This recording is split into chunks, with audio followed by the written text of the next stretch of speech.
Assalamualaikum warahmatullahi wabarakatuh. Kami akan segera sampaikan ragam informasi Sampit Kabupaten Kota Waringin Timur di Jurnal Kotim kali ini. Bersama saya Muhammad Haikal, segera akan kita ikuti Jurnal Kotim selengkapnya.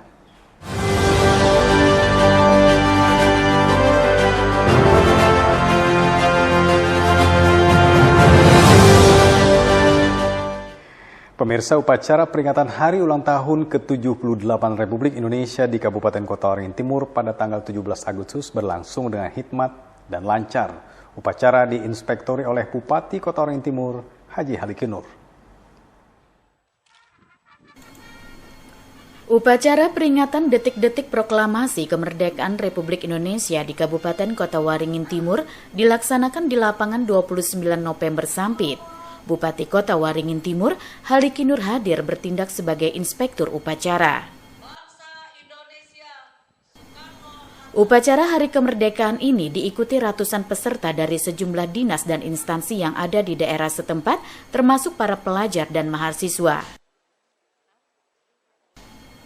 Upacara berlangsung dengan hikmat dan lancar, terutama pada saat pengibaran bendera merah putih oleh 71 anggota pasukan pengibar bendera pusaka atau paskibraka. Prosesi sakral pada upacara peringatan detik-detik proklamasi kemerdekaan Republik Indonesia ini berlangsung sukses dan lancar. Diiringi lagu Indonesia Raya, bendera merah putih sebagai lambang tertinggi negara berkibar dengan gagah di bumi habaring hurung. Kepala Badan Kesatuan Bangsa dan Politik Kota Waringin Timur, Sanggulumban Gaul, merasa bangga dan bersyukur berkat latihan ketat yang dilaksanakan selama 2 pekan terakhir, prosesi pengibaran bendera merah putih berjalan sesuai harapan. Mengucap syukur ya kehadirat Allah Subhanahu wa taala. Jadi adik-adik paskibraka kita tahun 2023 ini dapat melaksanakan tugasnya dengan baik sesuai dengan harapan kita. Jadi itulah rasa kebanggaan kita semua yang sudah hampir 2 minggu melakukan pelatihan intensif kepada mereka, dan sebelumnya juga kita sudah lakukan selama 2 bulan. Jadi itulah kebanggaan kita semua. Jadi alhamdulillah mereka dapat menunaikan tugasnya dengan baik pada hari ini, dan mudah-mudahan nanti sore juga demikian. Bupati Kota Waringin Timur Haliki Nur bersama sejumlah pejabat daerah lainnya turut memberikan ucapan selamat kepada anggota Paskibraka karena telah sukses mengemban tugas mengibarkan bendera merah putih. Di samping itu, peringatan HUT RI Kota Waringin Timur turut diisi dengan pemberian penghargaan kepada sejumlah aparatur sipil negara berprestasi. Mashud Badarudin, Hayat TV. Sementara itu, tari kolosal bertemakan Bhinneka Tunggal Ika memeriahkan peringatan Hari Ulang Tahun ke-78 Republik Indonesia di Kabupaten Kota Waringin Timur. Tarian yang dibawakan ratusan penari ini ditampilkan usai upacara peringatan detik-detik proklamasi kemerdekaan Republik Indonesia. Upacara peringatan detik-detik proklamasi kemerdekaan Republik Indonesia di Kabupaten Kota Waringin Timur diisi dengan berbagai kegiatan. Salah satunya penampilan tari kolosal yang dibawakan oleh sebanyak 202 orang penari. Mengusung tema Bhinneka Tunggal Ika atau keberagaman, tari kolosal ini melibatkan penari dari usia anak-anak hingga dewasa. Para penari mengenakan pakaian adat dan menarikan tarian tradisional dari berbagai daerah yang ada di Indonesia. Tarian kolosal kebinekaan ini terselenggara di bawah binaan Ketua Bayangkari Polres Kota Waringin Timur Ririn Sarpani. Ririn Sarpani mengatakan pagelaran ini sengaja dipersembahkan pada momen kemerdekaan Republik Indonesia, menyampaikan pesan kepada masyarakat secara luas bahwa Indonesia terdiri atas keberagaman suku, adat, dan budaya. Dengan proses latihan yang terbilang singkat untuk sebuah pagelaran tari kolosal, penampilan para penari sukses menghibur, membuat kagum para peserta dan tamu undangan upacara Hari Ulang Tahun Republik Indonesia di Kota Waringin Timur. Sebenarnya konsepnya itu setelah 1 Juli, itu kemudian semua orang tua masyarakat itu meminta saya membuat pagelaran di mana semua anak harus dilibatkan. Ya, dari situ saya membuat konsep ini, terus kemudian dari Juli sampai Agustus saja latihannya. Yang paling utama untuk memperkenalkan kepada generasi muda akan aneka ragam budaya, yang dimana budaya itu Indonesia ada karena ragam budaya tersebut. Mungkin pesan dari kalian tadi apa? Persatuan dan Kesatuan Bhinneka Tunggal Ika pasti sudah tergambar di awal dan di akhir acara seluruh Indonesia. Dari Sabang sampai Merauke, dari Papua sampai Aceh, ada semua. Melalui tari kolosal yang dipersembahkan tersebut, Ririn Sarpani berharap masyarakat dapat saling menghargai perbedaan, serta menjadikan perbedaan dan keberagaman yang ada sebagai kekuatan bangsa Indonesia. Mashud Badarudin, Hayat TV.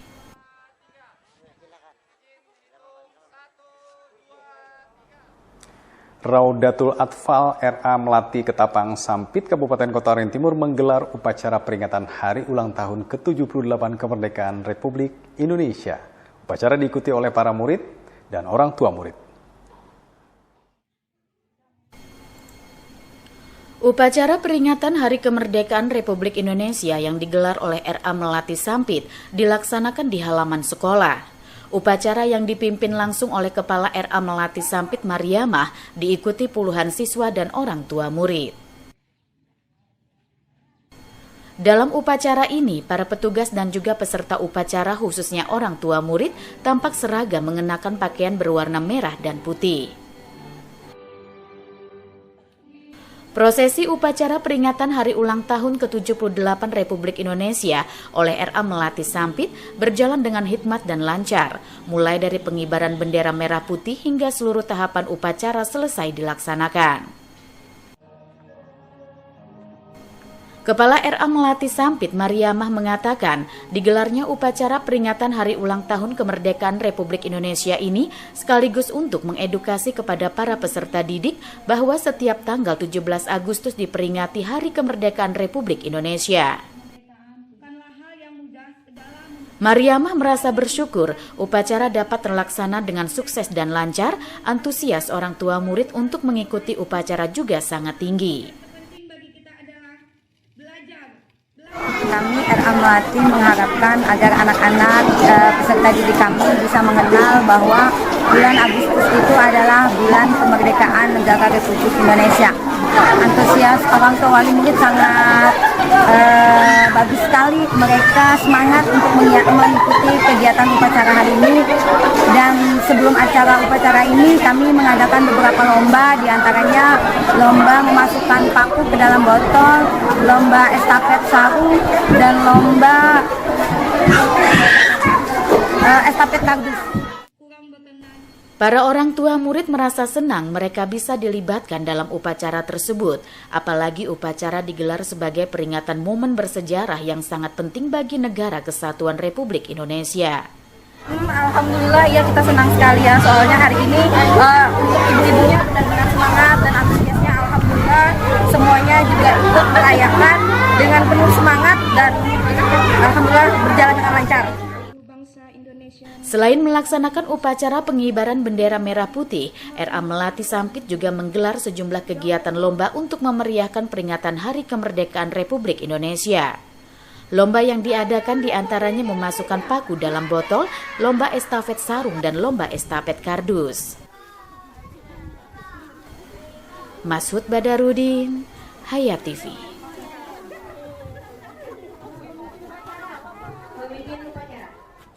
Pemirsa, di tengah munculnya kabut asap akibat kebakaran hutan dan lahan yang marak terjadi, kasus penderita infeksi saluran pernapasan akut di Sampit, Kabupaten Kota Waringin Timur mulai meningkat. Bahkan peningkatannya mencapai hampir 100%. Dalam beberapa hari terakhir, Kabupaten Kota Waringin Timur, khususnya Kota Sampit, diselimuti kabut asap cukup tebal pada pagi hari. Kondisi tersebut membuat kualitas udara di daerah setempat menjadi tidak sehat. Saat ini, kasus penderita infeksi saluran pernapasan akut atau ISPA di Kota Sampit juga sudah mulai meningkat. Seperti yang terjadi di Puskesmas Ketapang 1 Sampit, di mana selama 2 minggu pertama di bulan Agustus ini sudah ada hampir 100 pasien yang berobat karena menderita ISPA. Pasien penderita ISPA didominasi oleh bayi, balita, dan anak-anak. Jumlah penderita ISPA di Puskesmas Ketapang 1 meningkat hampir 100% dibanding bulan sebelumnya yang hanya terdapat 119 kasus ISPA sepanjang bulan Juli.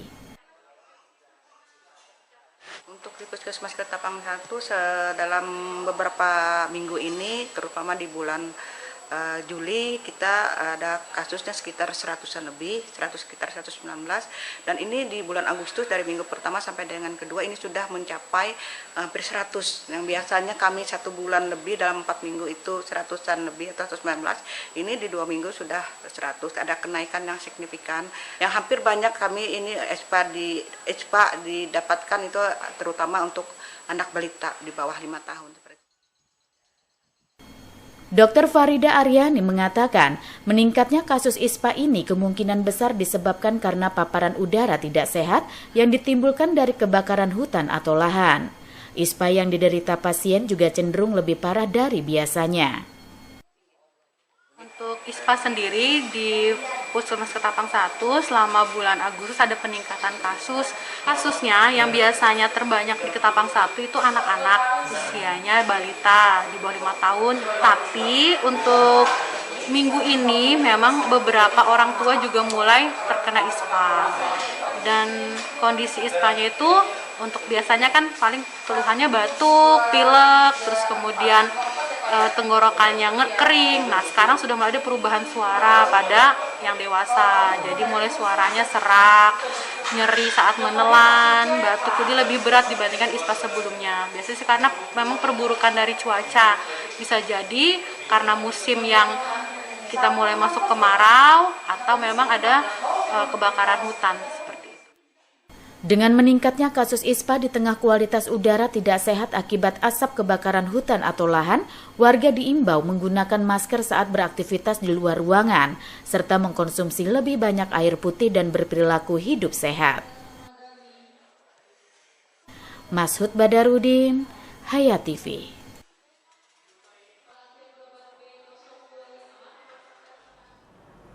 Kebakaran hutan atau lahan karhutla di Kota Waringin Timur, Sampit, marak hingga membuat Kota Sampit dikepung karhutla. Bahkan pada Rabu lalu dalam sehari terdapat setidaknya 8 titik kebakaran lahan di lokasi yang berbeda-beda. Salah satu titik kebakaran lahan terparah di Kota Sampit adalah di Jalan Pramuka, Kelurahan Sawahan, Kecamatan Mentau Baru, Ketapang. Kebakaran lahan yang terjadi sejak Rabu siang itu terus meluas, menimbulkan kepulan asap tebal di atas lahan terbakar. Petugas Badan Penanggulangan Bencana Daerah atau BPBD setempat dengan sejumlah unit mobil tangkinya harus berjibaku untuk memadamkan kebakaran lahan agar tidak terus meluas. Karena lahan yang terbakar sudah terlanjur meluas, ditambah kuatnya tiupan angin, membuat petugas cukup kewalahan memadamkan lahan yang terbakar. Apalagi, kebakaran lahan terjadi di tanah gambut yang sulit untuk dipadamkan. Tidak hanya itu, petugas juga harus dihadapkan dengan minimnya sumber air di sekitar lokasi kebakaran lahan. Bahkan, proses pemadaman sempat beberapa kali terhenti karena harus menunggu suplai air yang diambil cukup jauh dari lokasi kebakaran. Jadi untuk penanganan dari kami, BPBD itu kendala di lapangan pertama adalah sumber air. Jadi karena saat ini sudah mengalami kemarau dan puncaknya ini sebelum sampai tertinggi menurut BMKG sampai dengan September, jadi kita kendala air itu adalah menjadi prioritas utama. Jadi untuk sementara dari tim kami hanya bisa backup untuk skala prioritas yang mungkin dekat perumahan, dekat penduduk, itu yang skala prioritas. Dan untuk jarak kadang-kadang juga selang kita sampai sekarang ini sekitar kurang lebih 10 selang sudah narik. Kemudian kekuatan mesin kita juga kurang maksimal kalau semakin panjang selang. Ya, jadi untuk sarana di BPBD, padahal kita tadi sudah menurunkan 3 unit tangki, kemudian tadi sudah sempat ngisi sekali, dan pada saat ngisi yang kedua ada beberapa mesin yang trouble dan ngisi pengisian untuk sumber air ke tangki itu ya kurang lebih memerlukan waktu sekitar setengah jam atau 30 menit untuk mendapatkan air itu di lokasi pemadaman. Pada hari tersebut, kebakaran lahan di Kota Sampit setidaknya terjadi di 8 titik lokasi berbeda. Kebakaran lahan juga terjadi di sekitar perumahan Geraha Pramuka karena lokasi kebakaran lahan cukup dekat dengan kawasan permukiman. Hal itu membuat warga was-was. Apalagi arah angin membuat kebakaran lahan meluas mengarah ke rumah warga. Sebelumnya ini sebenarnya udah kesekian kalinya di lahan yang sama ya. Dan mungkin kita memang sudah juga menghimbau, dan yang ini baru tadi siang sebenarnya. Baru tadi siang. Tetapi di titik yang sama ini udah berkali-kali. Dari laporan warga juga lah kita tadi bertindak. Memang kalau dibilang was-was jelas ya. Karena apalagi ini tadi hampir kurang lebih jaraknya 100 meter saja dari perumahan, dari pemukiman kita. Dan ya cukup inilah. Dan kita tadi juga memadam secara manual untuk mengantisipasi sebelum datangnya PBBD dan pemadam kebakaran. Jadi kalau was-was ya pasti was-was ya karena dekat sekali ini. Tentunya kalau asap-asap yang seperti ini, apalagi di sekitar sini kan anak-anak bayi ada, banyak anak bayi. Yang kita khawatirkan, ya ini dari beberapa kali juga ya ada anak-anak yang mungkin kurang terganggu pernapasannya dan lain-lain itu juga ada. Dampak kebakaran hutan atau lahan yang belakangan marak terjadi di Kota Sampit ini sudah menimbulkan kabut asap terutama pada pagi hari. Kualitas udara berdasarkan indeks standar pencemaran udara juga sudah berada pada level tidak sehat. Masud Badarudin, Hayat TV.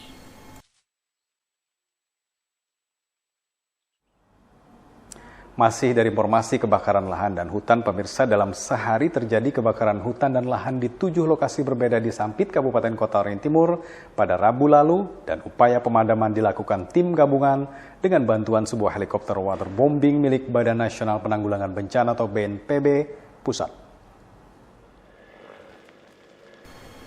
Helikopter waterbombing milik BNPB ini melakukan bom air dari udara beberapa kali untuk membantu memadamkan kebakaran lahan sekitar 5 hektar di Jalan Wanajuang, Kecamatan Baamang, Sampit, Kalimantan Tengah. Helikopter diterjunkan ke lokasi karena petugas gabungan yang melakukan pemadaman kesulitan menjangkau titik api serta minimnya sumber air akibat musim kemarau. Untuk melokalisir api, petugas gabungan terpaksa memadamkan kebakaran lahan memanfaatkan mesin pompa dengan sumber air milik warga setempat. Karena kobaran api terus meluas dan turut menghanguskan semak belukar. Menurut Kapolsek Baamang, Ibtu Fedrik Liano, wilayah yang terbakar merupakan lahan gambut sehingga kobaran api cepat meluas ditambah cuaca terik dan hembusan angin yang cukup kencang. Guna membantu upaya pemadaman, pihaknya juga meminta bantuan BNPB dengan mendatangkan sebuah helikopter waterbombing. Jadi api di sini memang kontur tanahnya lahan gambut, jadi mudah untuk dalam penyebaran api tersebut. Namun kami melakukan penetralisiran api dengan melakukan penyiraman terhadap lahan tersebut. Dan kami juga berkoordinasi dengan tim BPBD untuk mendatangkan waterbombing. Hingga Rabu 16 Agustus sore, kebakaran hutan dan lahan berlangsung pada 7 wilayah diantaranya di Jalan Lingkar Selatan, Lingkar Utara, Jalan Wanajuang, Jalan Pramuka, Jalan Nusantara, Simpang Kandan, dan di Kecamatan Mentaya Hilir Selatan. Nurmansa, Hayat TV.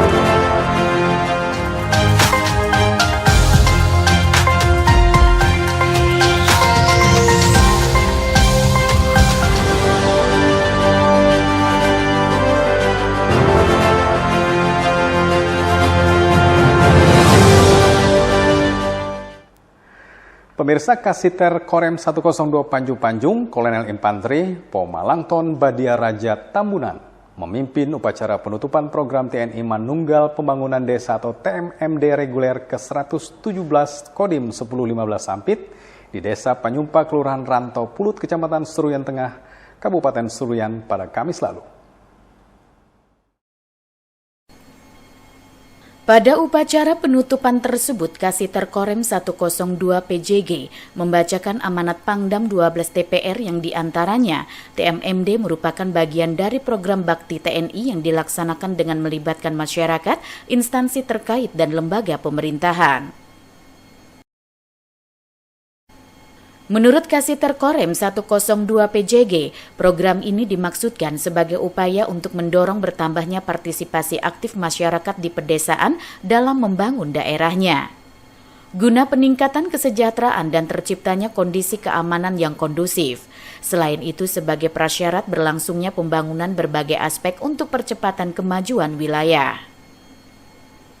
Sejalan dengan tema TMMD kali ini, yakni sinergitas lintas sektoral mewujudkan kemanunggalan TNI rakyat semakin kuat, Kasiter mengajak kepada seluruh elemen masyarakat untuk bekerja sama membangun daerah dan menghadapi tantangan teknologi, ekonomi, dan sosial budaya. Untuk itulah prajurit TNI hadir di tengah masyarakat menyebarkan semangat gotong royong dan menyebarkan energi positif menuju keunggulan. Sementara itu, menurut Wakil Bupati Seruyan Hajah Iswanti, mengucapkan terima kasih dan apresiasi kepada seluruh komponen bangsa yang telah berpartisipasi aktif mendukung terlaksananya TMMD ke-117 tahun 2023. Dia juga berpesan agar seluruh hasil kegiatan dapat dijaga dan dirawat dengan baik. Giat TMMD ini ya sangat terbantu sekali, dan khususnya untuk masyarakat sekitar Desa Panyumpa dan sekitarnya di Seruyan Tengah. Mudah-mudahan kegiatan ini tidak hanya berhenti sampai di sini saja. Jalan yang sudah dibuka pun terus dirawat sehingga tidak sia-sia segala kegiatan yang dilakukan selama kegiatan TMMD ini. Iswanti menyebut momen TMMD ini hendaknya dijadikan sebagai wadah untuk bersilaturahmi antar sesama sehingga suasana keakraban dan kekeluargaan terus terjaga dan terpelihara dalam keharmonisan kehidupan bermasyarakat, berbangsa dan bernegara demi terwujudnya ketahanan wilayah yang tangguh. Normansa, Hayat TV. Masih dari rangkaian informasi TMMD atau Tentara Manunggal Membangun Desa, bakti sosial berupa pembagian sembako menutup kegiatan program TNI Manunggal Membangun Desa atau TMMD ke-117 di wilayah Kabupaten Seruyan, Desa Panyumpa, Kecamatan Seruyan Tengah, Kabupaten Seruyan. Dipimpin langsung oleh Kasiter Kolonel Infanteri Pomalangton Badia Raja Tambunan pada Kamis lalu. Dalam kegiatan program TMMD ini tidak hanya membangun sarana fisik saja. Program tersebut juga memiliki kegiatan non-fisik yang bertujuan menumbuhkan semangat percaya diri masyarakat agar mampu mengelola potensi yang dimiliki serta kesiapsiagaan menghadapi setiap ancaman dan tantangan. Tidak hanya itu, setelah acara penutupan program TMMD di lapangan Koramil 10-15-12 Seruyan Tengah, Kasiter 102 PJG beserta rombongan yang didampingi Porkopimda Seruyan menuju ke lokasi TMMD untuk mengecek langsung hasil pembangunan sarana fisik dan menyaksikan pembagian sembako yang dilaksanakan dalam rangka kegiatan bakti sosial. Komandan Kodim 1015 Sampit Letkol Infanteri Muhammad Tandri Subrata menjelaskan kegiatan bakti sosial yang dilaksanakan diantaranya seperti sunatan massal dan bantuan paket sembako. Kegiatan yang dilaksanakan di lapangan Koramil 10-15-12 Seruyan Tengah bersinergi dengan pemerintah Kabupaten Seruyan melalui dinas-dinas terkait dan PT Best Group sebagai wujud kepedulian terhadap masyarakat yang membutuhkan. Normansa, Hayat TV. Informasi tadi menjadi penutup jumpa kita kali ini di Informasi Sampit Kabupaten Kota Waringin Timur Jurnal Kotim kali ini. Saya Muhammad Haikal dan kawan-kawan yang bertugas menyampaikan terima kasih atas perhatian Anda. Sampai ketemu lagi. Assalamualaikum warahmatullahi wabarakatuh.